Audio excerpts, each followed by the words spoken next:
November December അയ്യോ വാതിലടക്കരുത്. അപ്പൊ നിനക്ക് എന്നെ അറിയാം അല്ലേ? നിന്റെ പാട്ട് പറ പട്ടി. പാട്ടൊക്കെ സെറ്റാണ്. പാട്ട് സെറ്റാന്ന് തന്നെ നീ കഴിഞ്ഞ മാസം പറഞ്ഞത് ഈ മാസം പറയുന്നത്. ഈ മാസം അവസാനമെങ്കിലും എനിക്ക് എന്റെ ലിറിക്കൽ ഇറക്കാൻ പറ്റും. നിനക്ക് ഏത് പാട്ട് എടുത്തു നിന്റെ തല വെച്ചാൽ നിനക്ക് ഓക്കെ ആവോ? ഇല്ല. ഓക്കെ ആവോ? ഇല്ല. അങ്ങനത്തെ ഒരു സാധനം ഞാൻ നിനക്ക് ചെയ്തു തരും നിനക്ക് തോന്നുന്നുണ്ടോ? ഇല്ല. ഇല്ല. അങ്ങനെ ഒരു സാധനം ഞാൻ നിന്നെ കേൾപ്പിച്ചാൽ നിനക്ക് ഓക്കെ ആവോ? ഓക്കെ ആണോ? എന്നാ ഇപ്പൊ കേൾപ്പിക്കാം. വാ.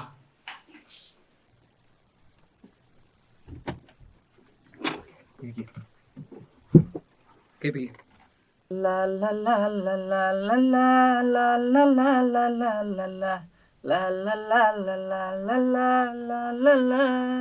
ഇത് മതി ഇത് മതി ഇത് മതി ഇത് മതി. ഇതല്ലേ ഞാൻ പറഞ്ഞ ഒരു സാധനം ഞാൻ സെറ്റ് ചെയ്ത് വെച്ചിട്ടുണ്ടോ? ഓക്കെ. അപ്പം ഈ മാസം അവസാനം നമ്മൾ ഇതിന്റെ ലിറിക്കൽ വിടുന്നു. നടക്കൂടെ? ധൈര്യമായിട്ട് പോയപ്പോ ഞാൻ പാട്ട് തരാം. ഓക്കെ.